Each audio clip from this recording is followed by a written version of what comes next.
so hot right now.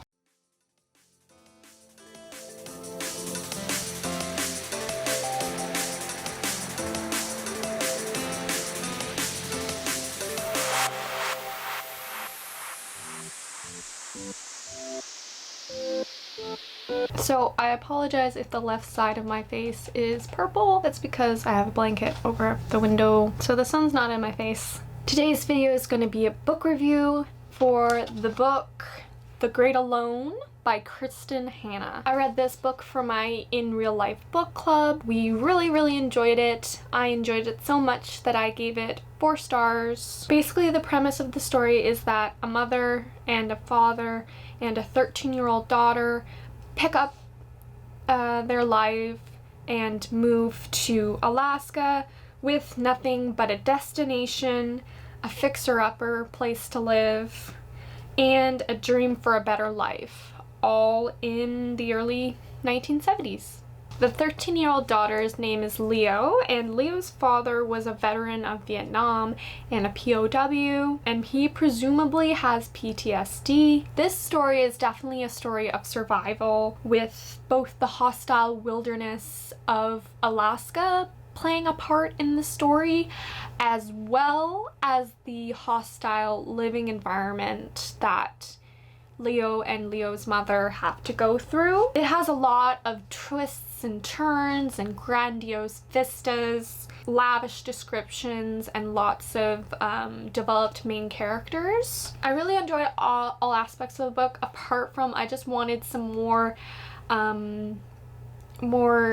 development from sort of the secondary characters, especially Ernst, the father. He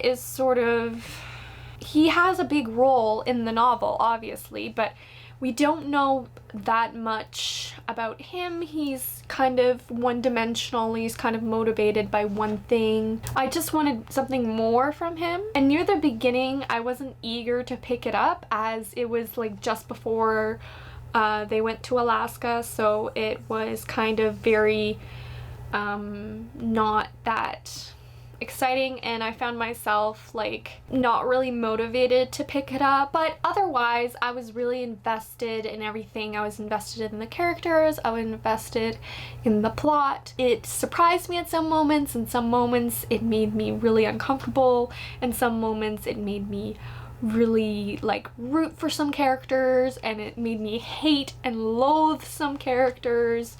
And it was a great ride. Leo and her family have a very complex relationship. Her mother and Leo had differing relationships towards each other because they have to go through this ongoing trauma, and they have to sort of step quietly, be careful, and make Ernst, the father, happy. Theme of family issues, domestic abuse, and violence is prevalent in this aspect of the novel. There's a lot of implied and explicit violence, and there's kind of implied sexual assault, but it could go either way. So if you are triggered by any of these things, by death or by abuse, domestic violence, PTSD, I would steer clear of this novel. To move on to a different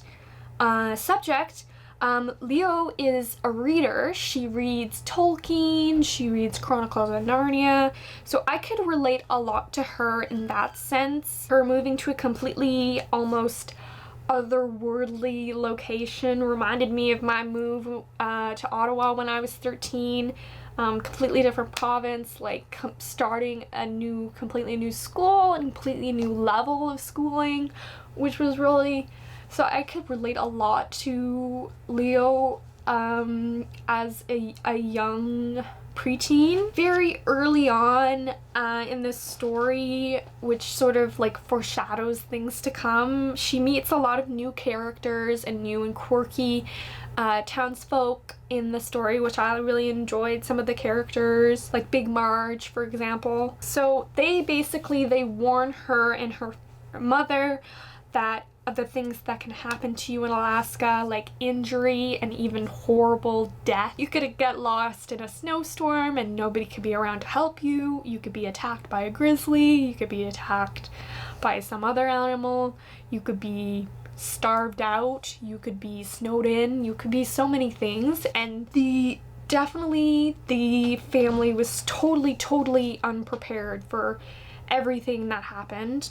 The Great Alone also has a theme of community, as the town people are willing to do anything they can to help the newcomers like Leo and her family, whether they want to receive it or not. So that kind of theme sort of plays throughout the story, which I really enjoyed. The very beginning is very nice, very 70s reference heavy, so they're getting into this year model of car, and they're listening to the 70s song while she's taking Polaroid pictures, yada yada yada. So that was sort of what turned me off in the beginning, because I'm like, oh, is that what the rest of the story is gonna be like? It was basically saying, like, remember this, remember that, if you lived in the 70s, which I didn't. I guess I was trying to adjust us to the time period and how things were different back in the day, you know? But throughout the rest of the story, the 70s, the fact that it's set in the 70s didn't really matter. It mattered in certain instances, but other points it did not matter at all. And it's often forgotten. Like, if I gave you a quote from a certain part of a novel, like, you probably wouldn't guess it was set in the 70s. Like, yeah. For me, what really makes this book is not only the very intense and comfortable moments that I mentioned before, the lot of emotions that are drawn up because of this traumatic and really unforgiving life that Leo and her mother go through. What also really makes this book, other than those things, are the vast, unforgiving descriptions of the Alaskan wilderness.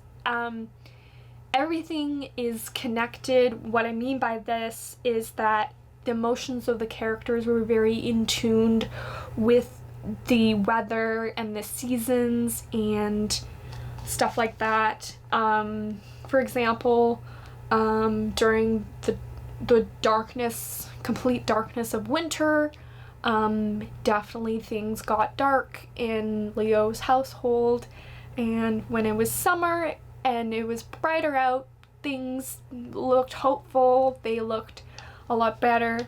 So I really liked the play on the atmosphere, the setting, and the in tune emotions of the characters as they shifted. Obviously, there is trigger warnings for this novel: PTSD, domestic abuse, violence, death, and chronic injury. So if you are experiencing some of these things or are very sensitive to some of these things, this book may not be for you. But yeah, I think that's everything I wanted to say on The Great Alone by Kristin Hannah. I really hope you enjoyed this video and it gave you some insight on my feelings and thoughts about this book. I have a question for you. Have you ever read this book, The Great Alone? Do you have any opinions on it?